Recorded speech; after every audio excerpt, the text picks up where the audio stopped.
Pagkagaling sa silid ng mga magulang ay tumuloy na siya sa silid nilang mag-asawa. Si Heidelin ay andon sa mga kasambahay, giliw na giliw kasi si Yaya Adela at Aling Baby sa makulit niyang panganay. Kasalukuyang nagpapadede si Carmela sa isa sa mga kambal, tinabihan niya ito sa gilid ng kama at hinaplos ang ulo ni Marcon, "Anak, tirhan mo si tatay ha." Parang nakaintinding ngumiti ang sanggol na kakatapos lang dumide, binitawan nito ang dede ng ina at may gatas pang sumirit, pinunasan ni Carmela ang dibdib ng hawak nitong towel. "Sayang yun honey," pinandilete ni Carmela si Miguel habang binabalik sa kuna ang anak. Pumasok siya sa banyo para maligo, kanina pa siya init na init at nanlalagkit sa pinaghalong pawis at natuyong gatas. Hindi na niya inilak ang banyo dahil kailangan niyang alerto kung sakaling magising ang mga anak. Dali-dali siyang nag-shower. Abala siyang nagkukuskus ng katawan ng may bumundol na matigas sa likod niya. Napalingon siya at kitang-kita ang asawang lumahok sa paliligo niya. "Anong kalokohan ito Miguel?" asar na asik ni Carmela. "Honey naman 3 buwan na akong hindi nagtampisaw, baka naman?" Panunubok ni Miguel sa asawang nagbabanlao na, niyakap niya si Carmela mula sa likod at hinagkan ang leeg nito. Napalingon si Carmela at tinaasan ng kilay si Miguel. Utang na loob Miguel, ang liliit pa ng kambal, konsumidong osel sa asawang nandadarang. "Eddie, hindi ko ipuputok sa loob. Ilalabas ko bago sumabog pag susumamo nito." "Sige na honey." Naging mas mapangahas ang halik ni Miguel, ramdam niya rin ang kasab-ika ng asawa, patunay doon ang madulas na ang alaga nito, nakasalukuyang nakabaon ang kanyang gitnang daliri. "Ay, huwag," sabi, hindi na ipinagpatuloy ni Carmela ang sinabi, ng isang marubdab na halik ang iginawad ni Miguel dito. Nalunod ang protesta ni Carmela sa pananalakaay ng asawa, pinaharap ni Miguel si Carmela at kinarga ito, habang ang isang kamay ay inabot ang tuwalya para ibalot sa asawa, dinala niya ito sa kanilang higaan, sandaling tiningnan ang kambal na kasalukuyang mahimbing na natutulog, dahil katatapos lang uminom ng gatas. "Matulog muna kayo mga boys ha, at i-score muna si tatay." Isang kurot sa braso ang natanggap ni Miguel mula kay Carmela, "Idinadamay mo pa ang mga anak mo sa mga kalokohan mo.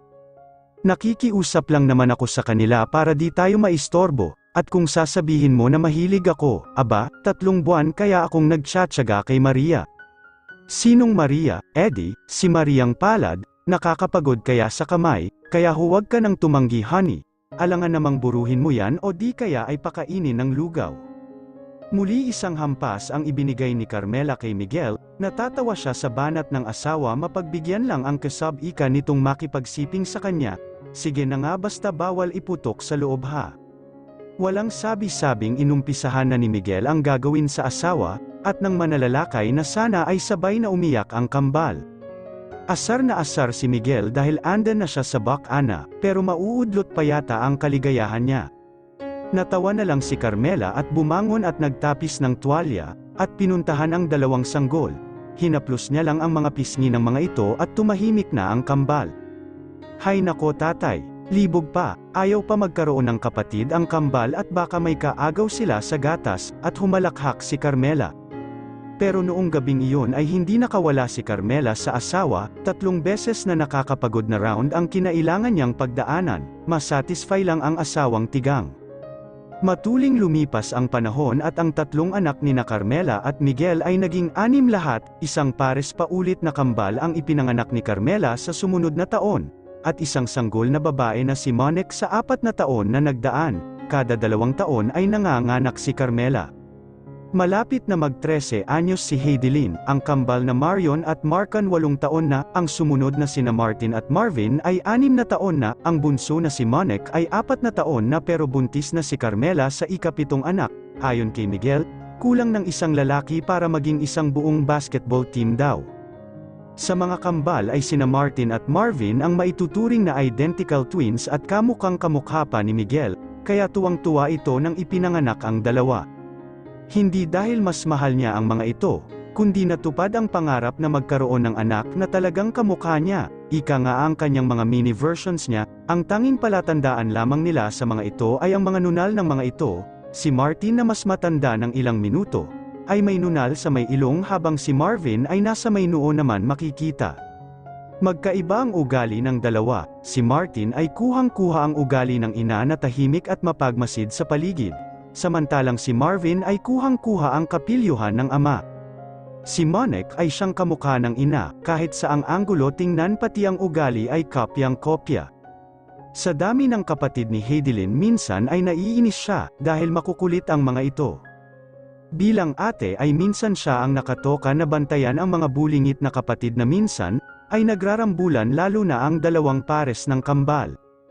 Ang kambal na sina Martin at Marvin ang palaging nag-aaway, kahit mga grade 1 pa lang ang mga ito, pero walang pwedeng kumanti sa mga Jimenez sa kanilang eskwelahan.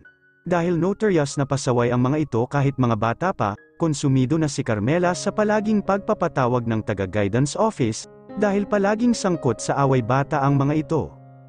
Doon pa rin sila naninirahan sa mansyon ng mga Jimenez. Ang dating planong bahay na malapit sa abuelo na si Benigno, ay hindi natuloy, bagkus ay nagpatayo sila ng bahay ng abuelo na medyo malaki, at dalawang palapag na gawa puro sa matitibay na kahoy. Nag-overnight ang mga anak ni na Carmela at Miguel doon, lalo na kapag lumuluwas ng Manila ang tatay at inay nila.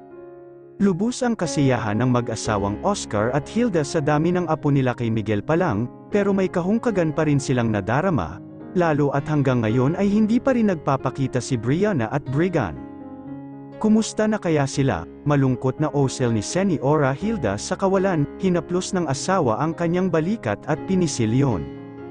Kakayanin ni Brianna na itaguyod ang anak niya mag-isa, kinaya nga niya noon, ngayon pa kaya, pagbibigay kasiguruhan nito sa esposa. Tila narinig ng kalangitan ang hiling ng mga Jimenez ng isang araw, ay biglang sumulpot si Brianna kasama ang hindi lang isa kundi dalawang anak na sina Brigan at Brittany, maluhaluhang niyakap ni Brianna ang mga magulang at kapatid. Walang namutawi ng tanong ang sambayahang Jimenez sa pagkakakilanlan ng ama ng babaeng anak ni Brianna, kung naisin man nitong hindi na sabihin ay igagalang nila yon. Marahil ay may dahilan siya sa paglilihim. Tuwang-tuwa ang mga anak ni Carmela, lalo na ang panganay na si Heidelin, na sa wakas ay nakita ang pinsan na sina Brigan at Brittany. Bilang unang apo ay siyang pinakamatanda at sumunod si Brigan, ang kaedad ni Brittany ay ang kambal na sina Marion at Marcon. Ito na ba si Heidelin mo Carmela? Manghang-mangha si Brianna sa pamangkin na manang-mana sa kanyang wangis, magkakawangis din si Brittany at Heidelin, kaya ang magpinsan ay parang magkapatid kung titingnan.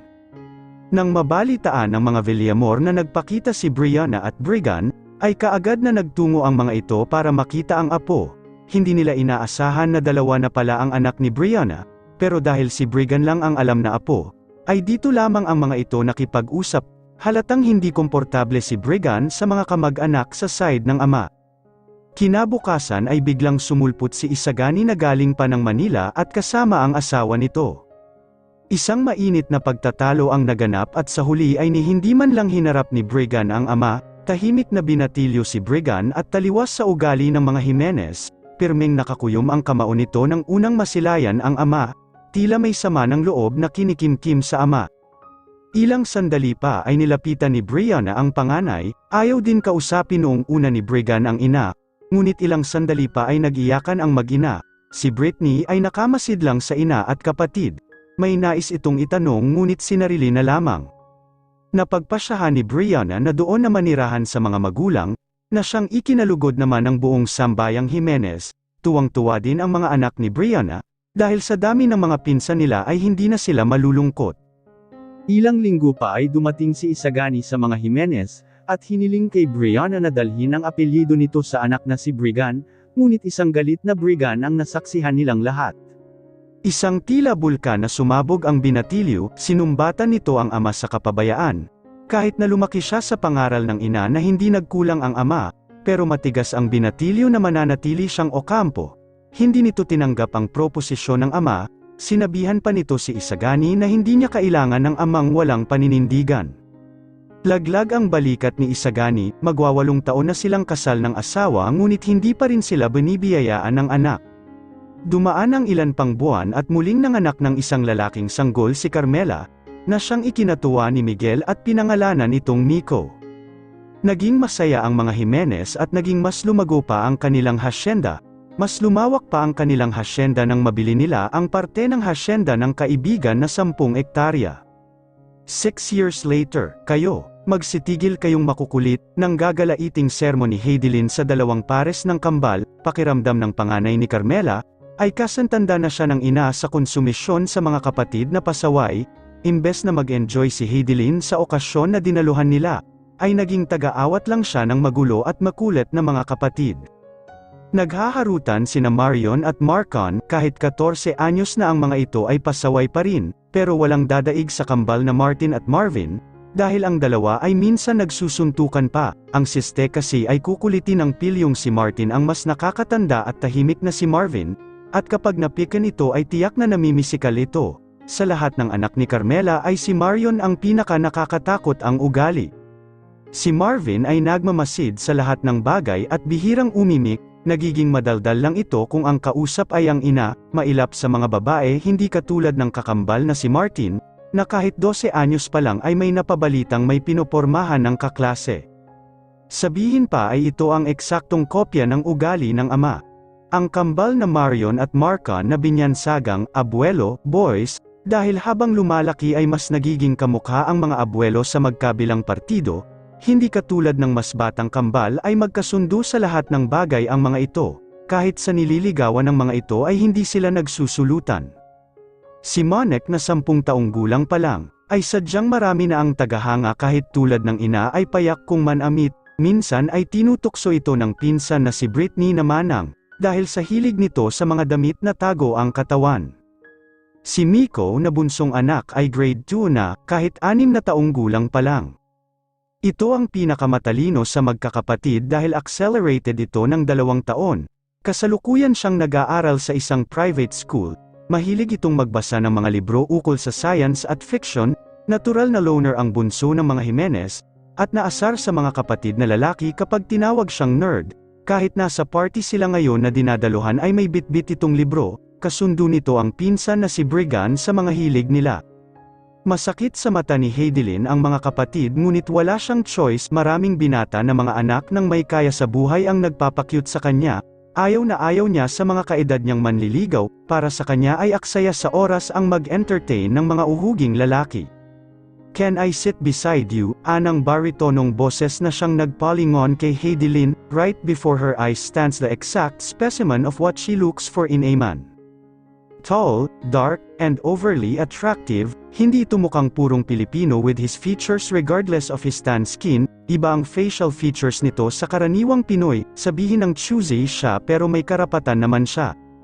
Sure, umusag si Heidelin para bigyan ng espasyo ang estranghero, pero imbes na umusag na siya, ay kusang lumapit ito sa kanya, nagapalgada na lang ang distansya ng kanilang mga muka, ramdam niya ang init ng ibinubugang hininga nito sa bandang tenga niya.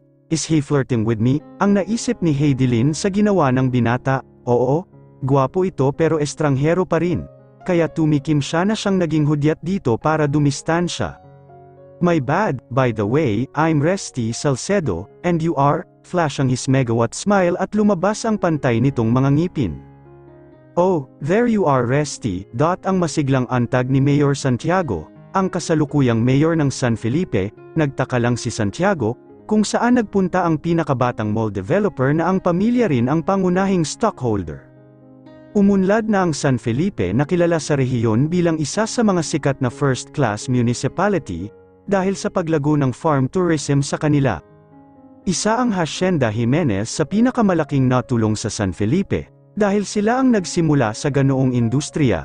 Si Miguel Jimenez kasama ng kapatid na si Brianna ang siyang nagpauso ng farm tourism. Kumpleto kasi ang hacienda, may palayan, palaisdaan, fruit farm at banana farm. Maganda ang naging pamamalakad ng mga Jimenez sa kanilang hacienda, sa kabila ng pagiging istrikto nito sa mga tauhan, ay galante ang pasahod sa mga tauhan, maraming nalikhang trabaho ang naisip nilang farm tourism, kung dati ang mga taga-hacienda ay pupunta pa ng Manila o sa Karatig Bayan para magtrabaho. Ngayon ay doon na sila nagtatrabaho. Bunsod ng dagsang turista ay may mga nagsulputang mga inn at mga transient apertel, pero syempre wala pa ring tatalo sa sikat na Jimenez Mansion, isa itong malaking White Mansion. kung saan pwedeng magstay ang mga guests. Tumatanggap din sila ng mga events by bukang, may mga log-style cabin din sa Hacienda Jimenez. Isa sa mga pinakasikat na tourist attraction sa hacienda, ay ang napakagandang wooden bridge sa palaisdaan na malapit sa bahay nila Carmela dati. Mas mukha itong isang lotus pond sa ganda kaysa sa isang palaisdaan. Meron silang pabingwit kung saan ang nahuling isda, ay titimbangin at isasali sa bilang ng mga guest. Ang banquet hall nila ay kilala din sa dinarayo dahil sa mga patok na putahe na Pilipino ang ambience, pinakasikat nila ang Boodle Fight Package. Ang mga niluluto doon ay pawang doon mismo halos sa hacienda galing, locally sourced, ika nga kaya naman kahit mga taga-Karatig probinsya ay dinarayo sila. Hey, you seem to be mesmerized by that lady, biro ni Mayor Santiago kay Resty, wait till you see her mom. Mas maganda but don't drool, tawang-tawa si Kian sa reaksyon ng tila natulalang si Resty. Meanwhile, salubong ang kilay ni Miguel, nang makita ang panganay na anak na nilapitan ni Resty, napakuyom ang kamao niya sa hinihingi nitong kapalit para maging investor sa kanilang bagong proyekto sa hacienda. May tumapik sa balikat ni Harvey at nakita ang magandang esposa pala na si Carmela, hawak nito sa kamay ang bunsong si Miko na di mapunat ang tingin sa librong binabasa. What did I tell you, young man, regarding reading in public? Medyo yamot na urirat sa bunso. Sorry tatay, tiniklap nito ang libro ay bamantong hininga, hinaplos ng ina ang kanyang malagang buhok at nginitian nito. Lumapit si Resty sa mga Jimenez na ngayon ay nagsulputan na, tama nga ang sinabi ni Mayor Santiago, maganda ang nanay ng babaeng kursunada niya, paano ay gwapo ang tatay at Diyosa ang nanay, na parang wala pa yatang edad 40, he is already 31 but doesn't look like one, sa tingin niya ay ilang taon lang ang tanda ni Mrs. Jimenez sa kanya. I'll visit you on Monday, Mr. Jimenez, pilyong osel ni Resty.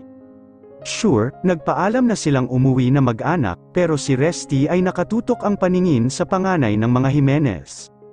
Nang nakauwi na sila sa mansion at lahat ng anak ay nasa kani-kanilang silid ay hindi mapakali si Miguel, napaisip siya sa magiging reaksyon ng anak sa sasabihin, ramdam ni Carmela ang isang asawa kaya kinausap ito. May problema ba? Naiisip ko lang kung papayag ba si Heidelin. Malalim ang hiningang binitawan ni Miguel sa alalahanin sa panibagong pagbubuhusan ng kapital sa kanilang negosyo. Hindi akalain na darating siya sa ganoong punto ng buhay, kung saan ay kailangan niya magdesisyon ng hindi naaayon sa kalooban. Matured na ang panganay natin, tiyak na maiintindihan niya. Nakangiting saad ni Carmela sa natatanging lalaking iniibig niya, ang kanyang binatang noon ay sarap na sarap sa pang-aapi sa kanya, na naging asawa at ama ng 7 nilang anak. Dumaan man sila sa puntong naghiwalay, ay tadhana ang kusang nagbalik kay Miguel para muling buuin ang kanilang pamilya. Natulog sila ng gabing iyon ng magkayakap, at nanalangin na sana lahat ng suliranin ay